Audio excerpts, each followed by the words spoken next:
Primera de Corintios, capítulo 3, versículos del 1 al 23. Amados hermanos, cuando estuve con ustedes, no pude hablarles como lo haría con personas espirituales. Tuve que hablarles como si pertenecieran a este mundo o como si fueran niños en Cristo. Tuve que alimentarlos con leche, no con alimento sólido, porque no estaban preparados para algo más sustancioso. Y aún no están preparados, porque todavía están bajo el control de su naturaleza pecaminosa. Tienen celos unos de otros y se pelean entre sí. ¿Acaso eso no demuestra que los controla su naturaleza pecaminosa? ¿No viven como la gente del mundo?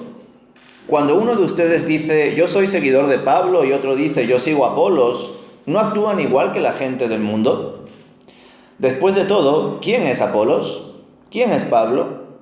Nosotros solo somos siervos de Dios mediante los cuales ustedes creyeron la buena noticia.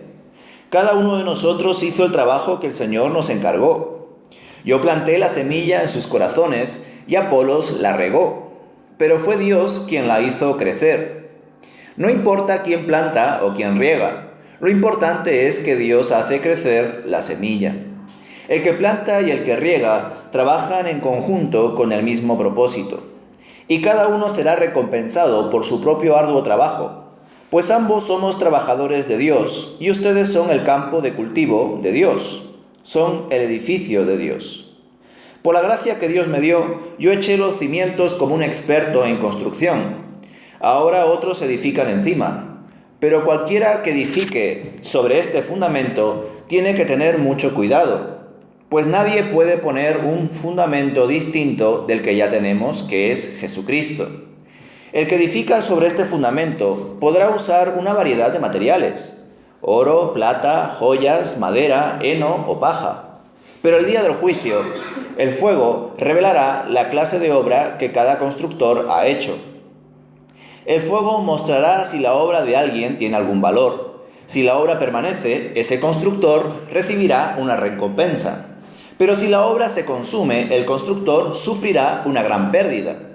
El constructor se salvará, pero como quien apenas se escapa atravesando un muro de llamas. ¿No se dan cuenta de que todos ustedes juntos son el templo de Dios y que el Espíritu de Dios vive en ustedes? Dios destruirá a cualquiera que destruya este templo, pues el templo de Dios es santo y ustedes son este templo. Dejen de engañarse a sí mismos. Si piensan que son sabios de acuerdo con los criterios de este mundo, necesitan volverse necios para ser verdaderamente sabios, pues la sabiduría de este mundo es necedad para Dios. Como dicen las Escrituras, Él atrapa a los sabios en la trampa de su propia astucia. Y también dice, el Señor conoce los pensamientos de los sabios, sabe que no valen nada. Así que no se jacten de seguir a un líder humano en particular, pues a ustedes les pertenece todo, ya sea Pablo o Apolos o Pedro, o el mundo o la vida y la muerte, o el presente y el futuro. Todo les pertenece a ustedes, y ustedes pertenecen a Cristo, y Cristo pertenece a Dios. Amén. En efecto, aquí el apóstol Pablo está tratando un asunto con el cual empezó la carta: la división de la iglesia en diferentes bandos según la preferencia de cada grupo de la iglesia por un líder o por otro, ya sea Pedro, ya sea Pablo, ya sea Apolos, o también ya sea aquellos que no querían ningún líder y decían, nosotros solamente seguimos a Cristo, a mí nadie me manda. En medio de todo esto, la verdad que el apóstol Pablo trata asuntos muy importantes y también de discusión en la iglesia. Por un lado, la posibilidad de que exista en la iglesia aparentemente creyentes, pero que todavía son carnales, no espirituales. Y por otro lado también va a tratar un asunto que por supuesto lo abordaremos mucho después, que es el asunto de las obras del creyente, en un sentido profundo, no en un sentido de actuar, de servir, sino incluso en un asunto, vamos a decir, de cara a la eternidad. Un asunto que choca bastante con nosotros porque generalmente se nos ha enseñado que aquellos que creen en Dios irán al cielo. Hasta ahí estamos todos de acuerdo. Pero ¿qué pasará en el cielo? ¿Qué habrá en el cielo? ¿Qué haremos en el cielo? Pues el apóstol Pablo es uno de los autores que más indaga en este asunto. Es relevante además que lo haga él porque hay una parte de las Escrituras donde se enseña que el apóstol Pablo fue hasta el tercer cielo, algo muy misterioso, ¿verdad? Pero en medio de todo esto da la sensación de que incluso el apóstol Pablo, en medio de las obras que cada creyente hace, hay una retribución. Pero no es una retribución de preferencia de Dios o de algo así como por cuanto eres bueno te voy a salvar, que es en general la idea que tiene un católico promedio, sino que ya siendo salvado, ya siendo redimido y regenerado, según lo que tú sirvas en tu vida nueva, recibirás, vamos a decir, premios, vas a recibir de algún modo pues regalos y medallas por ello en la otra vida. Es un asunto a discutir porque da la sensación entonces de que en el cielo habrá una especie de jerarquía y eso para muchos le choca bastante. Llegaremos allí, hermanos. Por ahora vamos a empezar con la primera parte, versículos del 1 al 8. Pablo muestra, en efecto, que en la iglesia de Corinto existía un buen grupo de personas, de creyentes, porque les llama hermanos, que eran carnales.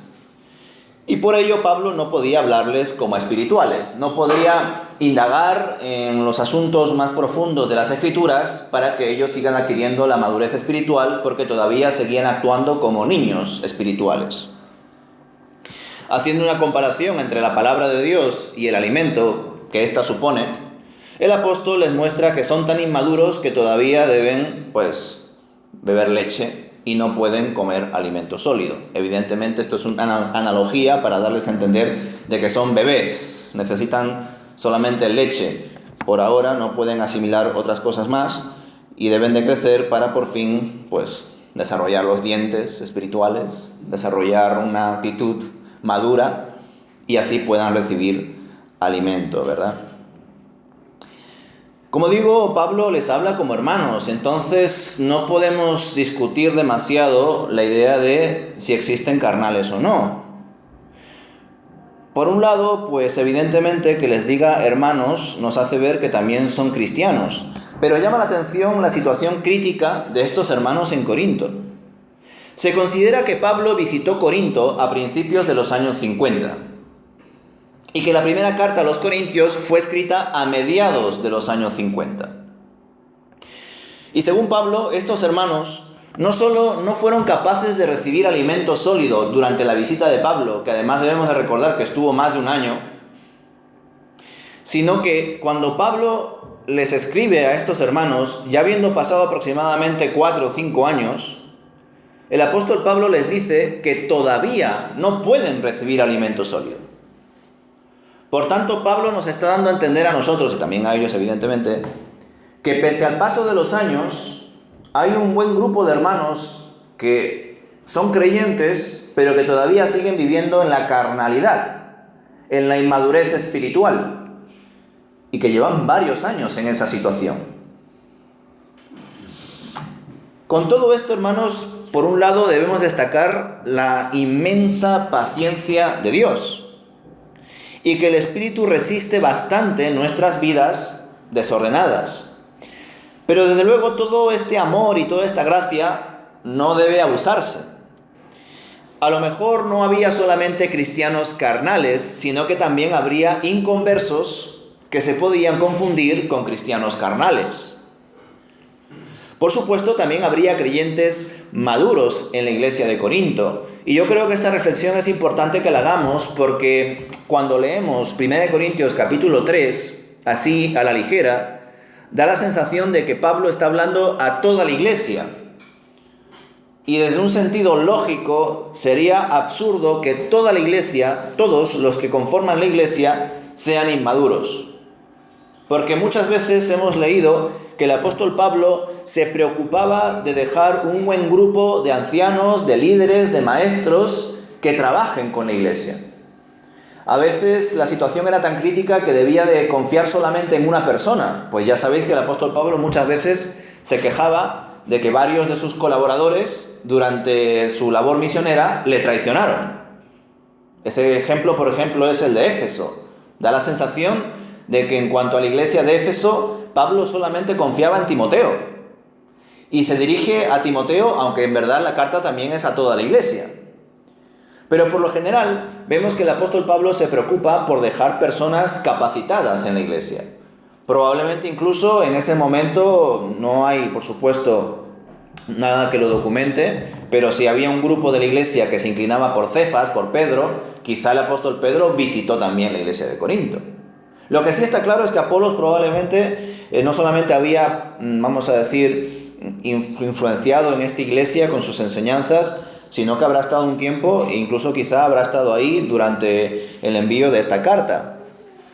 Por tanto, cuando el apóstol Pablo se dirige a la iglesia de Corinto en este capítulo 3 y da esa sensación de que todos son personas inmaduras, yo entiendo que verdaderamente el apóstol Pablo no está diciendo que todos sean así, todos en verdad, sino que está hablando de forma general para que también incluso aquellos que no lo son se percaten de que pueden cometer los mismos errores.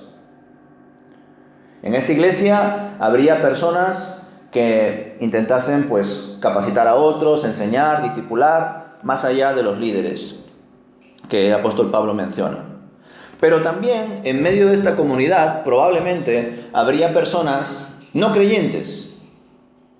Y claro, si el apóstol Pablo nos enseña que hay creyentes que se quedan atascados en su vida espiritual y por eso todavía, pese a ser creyentes, siguen siendo carnales, por supuesto eso se puede llegar a confundir con personas que nunca se han convertido. En Hebreos capítulo 5, versículos del 12 al 14, que no es el mismo autor, no se sabe quién escribió Hebreos. Hubo una buena época que se pensaba que la carta a los hebreos también lo escribió Pablo, pero actualmente, hoy en día, no se asegura que eso sea así. Probablemente sería un autor judío, pero no necesariamente el apóstol Pablo. Pero es cierto que en Hebreos capítulo 5, versículos del 12 al 14, se expresa una enseñanza muy similar a lo que el apóstol Pablo comparte en 1 Corintios capítulo 3. Dice en el versículo 12 del capítulo 5 de Hebreos: hace tanto que son creyentes que ya deberían estar enseñando a otros. En cambio, necesitan que alguien vuelva a enseñarles las cosas básicas de la palabra de Dios. Son como niños pequeños que necesitan leche y no pueden comer alimento sólido. Pues el que se alimenta de leche sigue siendo bebé y no sabe cómo hacer lo correcto. El alimento sólido es para los que son maduros, los que a fuerza de práctica están capacitados para distinguir entre lo bueno y lo malo. El capítulo 12 de Hebreos capítulo 5 es muy, pero que muy desafiante, hermanos. Porque este autor, yo creo que es algo que en verdad cuando nos centramos en la vida de Jesús, en los evangelios, ya lo podemos comprender, pero a veces se nos olvida. Y qué bueno que las cartas de Pablo y también esta carta a los hebreos nos hagan recordar esta enorme enseñanza. Todo discípulo de Jesús debe de convertirse en un maestro. Todo discípulo de Jesús debe en algún momento de su vida haber madurado y convertirse en discipulador. Esa idea de que sean los ancianos, los fundadores, los diáconos, los pastores, los que hagan todo lo relacionado con la iglesia, los que estén al frente de las escuelas dominicales, de la predicación, etc., es una idea errónea. Es una idea heredada del catolicismo. Nosotros sabemos que el Señor en su iglesia nos ha provisto de un gran deber y un gran privilegio que se llama el real sacerdocio de creyentes, que es un sacerdocio universal. Todo creyente tiene el derecho y el deber de administrar su fe personal y de a su vez contribuir a la fe comunitaria. Todo creyente debe ser discipulado y debe de convertirse en discipulador. Con esto, hermanos, nos damos cuenta de que en efecto, por un poco de tiempo, existen personas neófitas, recién convertidas, que en sus primeros años pues viven una fe, una espiritualidad inmadura, pero sin poner, por supuesto, límites de tiene que ser como mínimo 5 años, o como mínimo 2 años, o como mínimo 3 meses. Cada uno tiene su ritmo de crecimiento.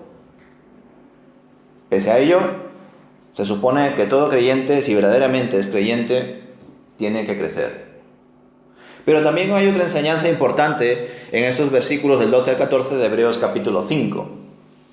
Y es que desgraciadamente un creyente puede decrecer, puede pasar por altibajos, puede volver atrás, si se me permite.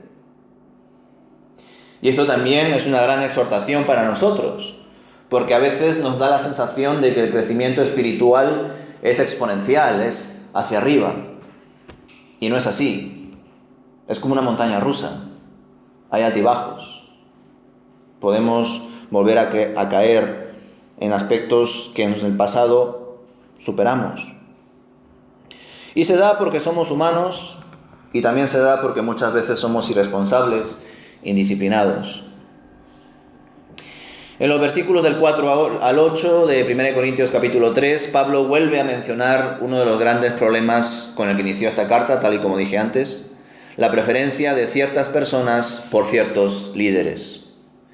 En efecto, estas divisiones dentro de la iglesia son producto de la inmadurez y de la baja espiritualidad de muchos hermanos de la comunidad. De manera hipotética, os comenté que probablemente un grupo de la iglesia inmadura se inclinaba más por Apolos, porque da la sensación de que Apolos daba una enseñanza, una exposición de la palabra, como vamos a decir, más elocuente, más poética, más documentada. Y aunque para nosotros el apóstol Pablo se expresa muchas veces de formas muy profundas, muy filosóficas, el propio apóstol Pablo reconocerá más adelante que él es tosco al hablar. También os compartí que probablemente aquellos que estarían más a favor del liderazgo de Cefas, de Pedro, serían un sector inmaduro que se había convertido al cristianismo, pero que sus orígenes eran judíos. Y que ese otro sector que se inclinaba más por Pablo probablemente sería un sector de creyentes inmaduros que eran de origen gentil. Y por otro lado estaba un grupo dentro de la iglesia que no querían que nadie les diga nada, ni les exhorte, ni les aconseje, ni nada, y ellos decían, nosotros solamente seguimos a Cristo. Desde luego estas divisiones mostraban la inmadurez, la baja espiritualidad que había en la iglesia de Corinto. En el versículo 8 nos invita a reflexionar en un asunto que varias veces mencionará Pablo. Dice, el que planta y el que riega trabajan en conjunto con el mismo propósito, y cada uno será recompensado por su propio arduo trabajo. Este versículo, hermanos, que a veces se nos puede escapar, es muy importante, porque no solamente nos invita a evaluar nuestra vida, sino a comprender que habrá una recompensa de nuestras obras, pero que son obras que no nos van a otorgar salvación. No, nosotros ya estamos trabajando en un estado de salvación. Nosotros ya somos salvos. Y en ese estado redimido, agradecidos a Dios, servimos de manera, consecuente a lo que Dios ha hecho por nosotros. Y tenemos ese anhelo por servir de la mejor forma posible. Aquellos hermanos que en su vida pasada son competitivos, esto lo deberían de ver como un gran reto. Cada uno, de forma individual, es responsable de dar cuentas a Dios de lo que hace. Entonces, en verdad no estás compitiendo con tu hermano, estás compitiendo contra ti mismo. Contra, aquellas cosas que luchas en ti. Cada uno tiene, sus debilidades. No todos somos iguales, por supuesto. Y debemos de trabajar para Dios, para honrar a Dios, y eso nos dará recompensa.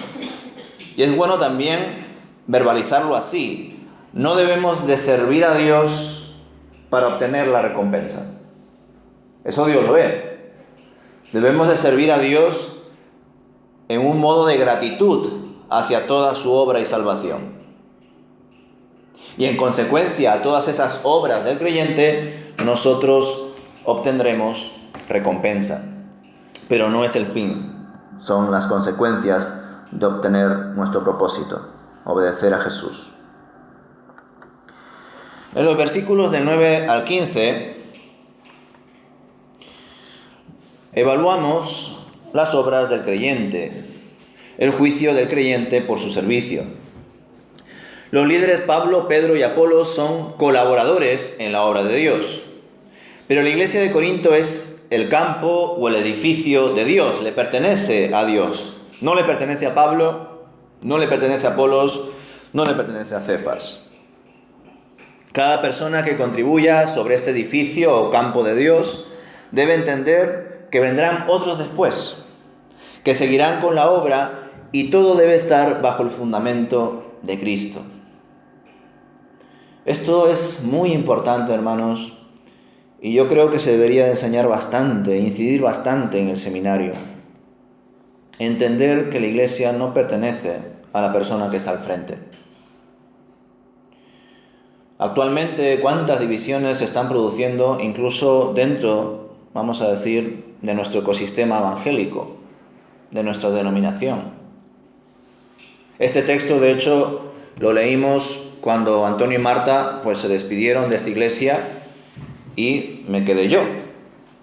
La importancia de entender que Antonio y Marta han plantado en vosotros su tiempo, sus consejos, sus debilidades, y que un servidor intentará regar en medio de esas buenas obras que ellos han hecho, no por ellos mismos, sino porque Dios ha trabajado a través de ellos, y a su vez, después de haber regado esas cosas, yo también plantaré otras en vosotros. Pero vendrá otro después de mí. Yo no sé cuánto tiempo voy a estar aquí. Si estaré 2 años, 5 años, 10 años. Eso solamente Dios lo sabe. Pero lo importante es entender que la iglesia le pertenece siempre a Dios, hermanos. Que estamos de paso. Que yo sé que es una frase que incidí bastante con el consejo de diáconos. Entender que estamos de paso. Que la iglesia no pertenece a ningún consejo, a ningún líder, a ningún fundador y mucho menos a ningún pastor. Porque la iglesia siempre, siempre es de Dios.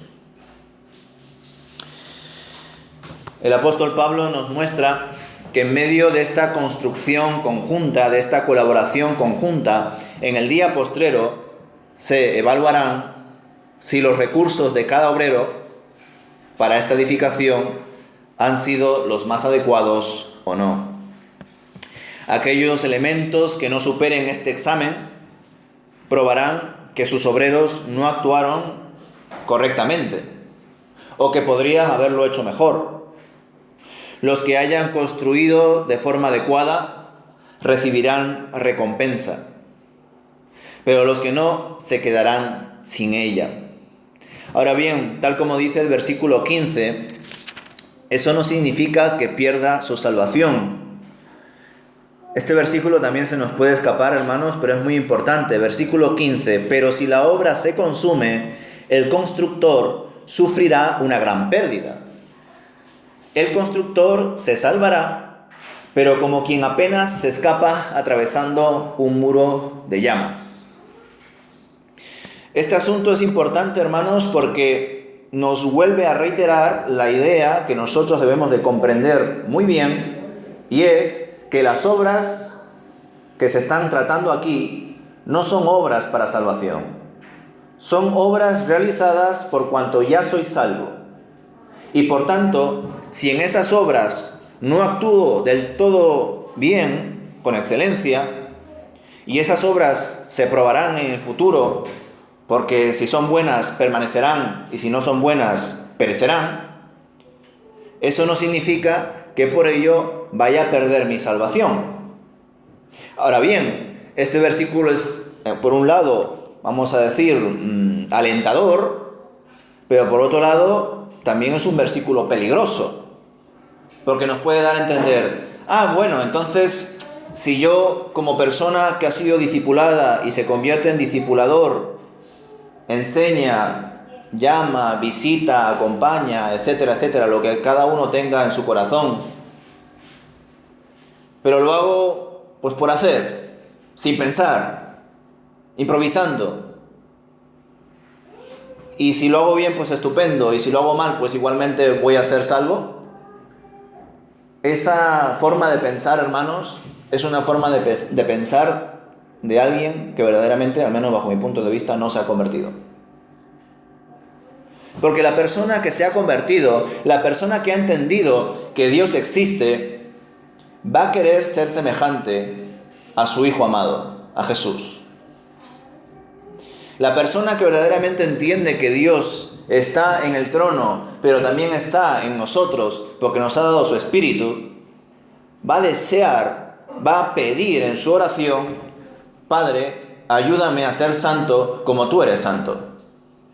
Ayúdame a ser perfecto como tú eres perfecto.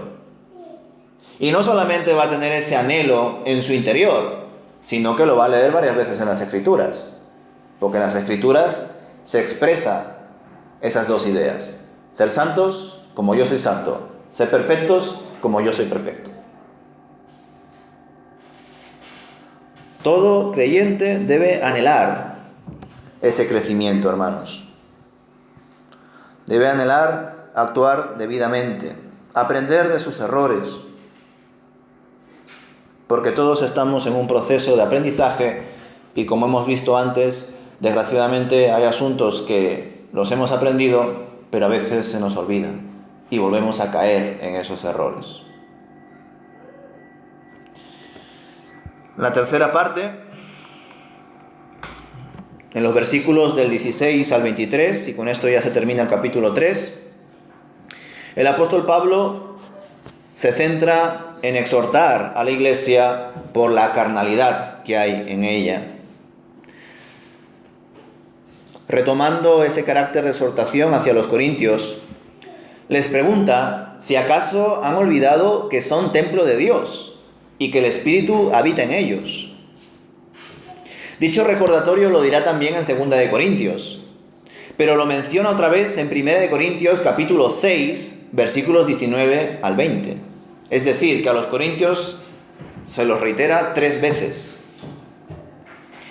Y en los versículos 19 al 20 del capítulo 6 de 1 de Corintios se añade además la importancia de entender que ningún creyente se pertenece a sí mismo. Dice así: ¿no se dan cuenta de que su cuerpo es el templo del Espíritu Santo, quien vive en ustedes y les fue dado por Dios?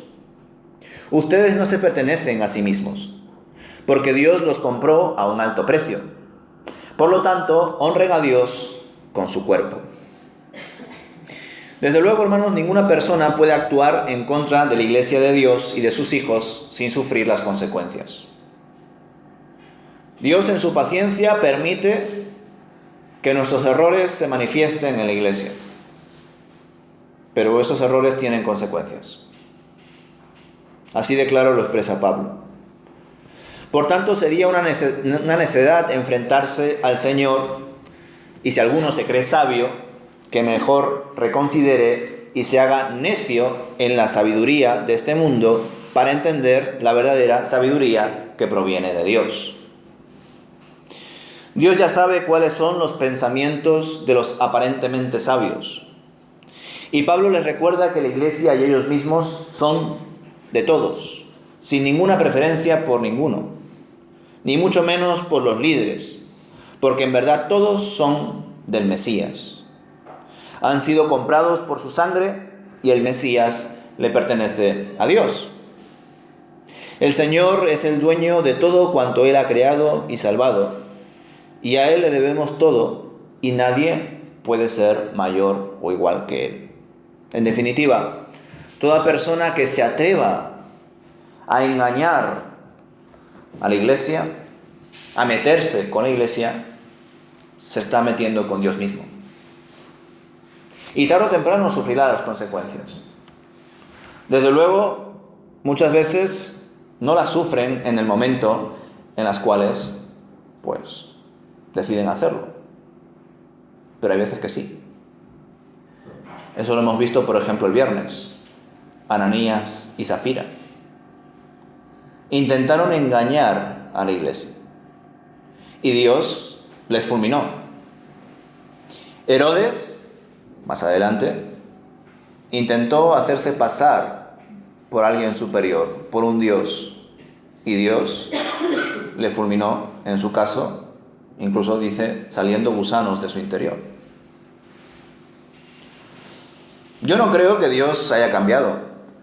Yo creo que Dios puede fulminar a una persona ahora mismo, si Él quiere. Pero también Dios puede permitir que esas malas prácticas de esa persona o de ese grupo de personas se sigan dando, para que a su vez la iglesia y el mundo vea cuáles son las obras de los hijos del diablo y cuáles son las obras de los hijos de Dios. Y que reconsideren, que decidan, que tengan el discernimiento. Es necesario que eso se manifieste. Por eso a veces Dios lo permite. Y qué bueno sería que la gente incidiese en estas enseñanzas, hermanos, en los casos de Ananías, Zafira y Herodes, porque yo creo que hay muy poco temor por quién es Dios. Y creo que hay muy poco temor porque veo muchísima gente que dice tonterías en el púlpito. Personas que engañan y manipulan a las iglesias con falsas ideas, ideologías y filosofías que no tienen nada que ver con la palabra de Dios. Y encima las expresan como si fuesen palabra de Dios.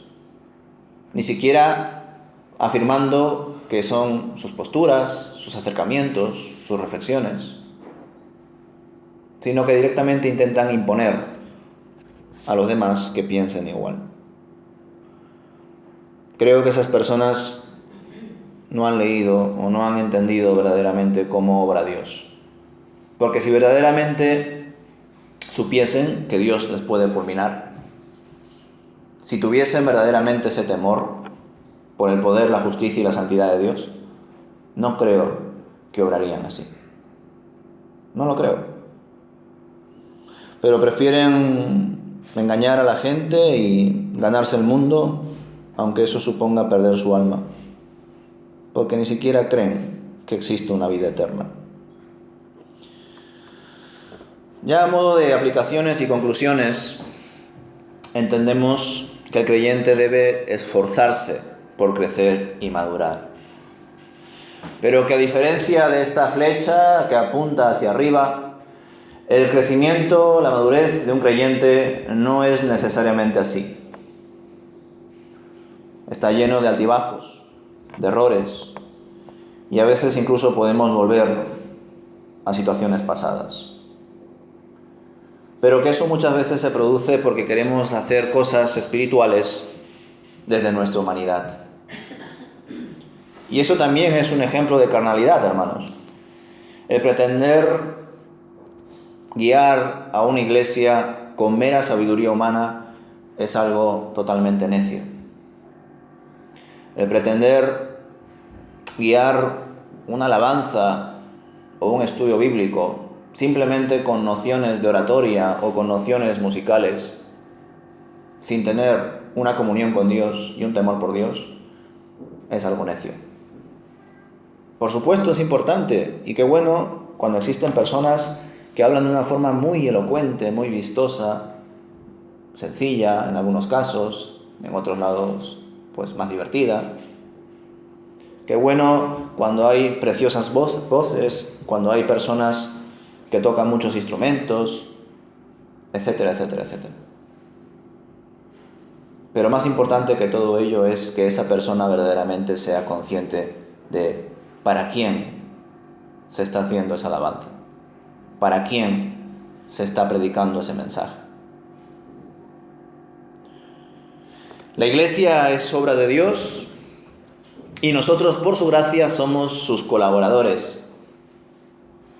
Dios podría haber actuado de manera solitaria, Él haberlo hecho todo y además en un instante. Pero Él, en su soberanía, ha entendido y ha querido que nosotros participemos en esta gran obra redentora. Y también ha permitido que esta obra se manifieste para nosotros lentamente. Para Él, 1000 años es como un día. Y por eso estamos en medio de esas tensiones. Las iglesias cometen sus errores, otras se fortalecen en medio de los errores. En medio de esas tensiones, la iglesia verdadera de Dios, el reino de Dios, se sigue extendiendo. Así que debemos dar gracias a Dios por no solamente habernos hecho a nosotros sus hijos, sino también por habernos hecho sus constructores, sus colaboradores en medio de este edificio. Por supuesto, todo hijo de Dios debe servir, y debe servir entendiendo que está de paso. Esto es difícil, especialmente cuando estás al frente, hermanos, porque, como he dicho, el ser humano debe de luchar con sus debilidades, con sus tendencias. Y es cierto que a no todas las personas les hace gracia estar al frente del resto. De hecho, en muchas iglesias hay personas que cuando es su cumpleaños ese día no van a la iglesia, porque les da vergüenza salir al frente. Yo lo sé. Pero, salvo esas excepciones, el ser humano por lo general, de una forma u otra, le gusta ser alabado. Le gusta sentirse necesario para que se haga una actividad, un evento, un culto. Le encanta sentirse indispensable. Le encanta ser el punto de atención. Sentirse, pues eso, querido por los demás. Por tanto, para aquellas personas que pasan de ser discípulos a convertirse en maestros, en discipuladores, deben de luchar con esas tendencias, con creerse importantes, con creerse más sabios que los demás, solamente porque ya llevan muchos años en el Señor. Y para ello debemos entender que estamos de paso. Apolos regó, yo planté, pero el crecimiento lo da Dios. Antonio y Marta plantaron algunas cosas, otras las regaron porque otros estuvieron antes. Yo regaré algunas cosas, otras plantaré, y vendrá otro que hará lo mismo, porque estamos de paso. Y siempre el mérito es para Dios. Si nosotros hacemos algo bueno en nuestra vida, siendo pecadores, es gracias a Dios. Si hago algo malo es culpa mía. Si hago algo bueno es porque Dios ha trabajado a través de mí. No debo de ponerme la medalla yo, ni ninguno de nosotros. Estamos de paso. Y por otro lado, no solamente eso, sino que somos templo, somos propiedad del Espíritu de Dios. El Espíritu habita en nosotros. Y cuando esa realidad de que somos propiedad de Dios se vuelve algo muy, pero que muy consciente en nosotros, yo creo que la forma de ver la vida cambia radicalmente. Y debe de cambiar para nosotros, hermanos, no tanto para señalar al otro. Porque cuando indagamos en la importancia de ser templos de Dios, muchas veces lo hacemos para criticar al otro. Y cuando hacemos eso, estamos demostrando que probablemente lo estamos haciendo porque no tenemos el Espíritu de Dios. O sí lo tenemos, pero lo estamos debilitando, constriñendo en nosotros. Es muy fácil criticar al hermano que comete sus errores, que quizá es deshonesto o que quizá necesita algún tipo de droga para subsistir en el día a día, para mitigar el estrés y la ansiedad. Cada uno pues tiene sus debilidades. Hay personas que necesitan comer muchísimo para calmar su ansiedad. Y son personas muy obesas. Hay otros que tienen un amor muy grande por su imagen e intentan hacer todo el rato dietas y ejercicios y demás. Y están muy, pero que muy delgados, raquíticos casi. Hay otros que necesitan de vez en cuando una copa y otra para sobrevivir al día a día del trabajo. Otros necesitan algún tipo de pastilla para calmar la ansiedad o para otros asuntos, o un paquete de cigarros o lo que sea para superar el día a día. Y claro, cuando eso se produce, es muy fácil decirle al otro: hey, ¿por qué estás haciendo esto? ¿No recuerdas que eres templo de Dios? Ser templo de Dios no solamente significa cuidar nuestro cuerpo físico, hermanos, sino también nuestro ser, nuestro comportamiento, nuestra forma de pensar. Para un creyente es muy fácil criticar al raquítico o al obeso, al que bebe o al que fuma, porque además son aspectos visibles. Pero cuando leemos la importancia de las obras del creyente, hermanos, debemos entender en que primero cada uno debe evaluarse a sí mismo. Examinar por qué necesito estas prácticas alimenticias, esta imagen de mí mismo, o estas sustancias o estas drogas para vivir el día a día. ¿Por qué lo necesito? ¿No es suficiente para mí mi fe en Dios? Ahora bien, por supuesto, en medio de toda esta realidad hay muchísimas excepciones, porque nosotros somos creyentes, pero también somos personas que entendemos que el conocimiento, la ciencia y la sabiduría provienen de Dios. No somos cristianos fundamentalistas, ¿verdad? Nosotros entendemos que hay situaciones en las cuales una persona pues recibe la prescripción de tomar ciertos medicamentos para ciertos dolores, ciertos tratamientos, en algunos casos para dormir. También sabemos que hay personas que por su tiroides u otras partes de su cuerpo son propensos a engordar o son propensos a no engordar, etcétera, etcétera, etcétera. Por eso, cuando evaluamos, hermanos, nuestra forma de comportarnos, nuestra forma de ser, la realidad de que debemos de servir, de que todo discípulo debe ser un maestro, de que somos templos de Dios, de que nuestra vida no nos pertenece, sino que es del Señor, lo primero que debemos hacer es evaluarnos a nosotros mismos delante de Él. Y junto con ello, en amor, con sensibilidad, tratar con los demás, ayudarles si es posible. Porque somos una iglesia y estamos para ayudarnos los unos a los otros. Y con este gran testimonio que nos comparte Pablo de exhortación hacia la iglesia de Corinto, donde una mayoría, parece ser, eran carnales, nos damos cuenta de que en efecto en toda iglesia siempre van a existir cristianos espirituales, cristianos carnales y cristianos no convertidos que parecen cristianos, personas no convertidas que parecen cristianos carnales. Y nosotros debemos atender a esas necesidades, a esos perfiles, sin juzgar a nadie, simplemente por el hecho de apartarle, sino más bien para ayudarle, para que se sume a este gran proyecto de la extensión del reino de Dios.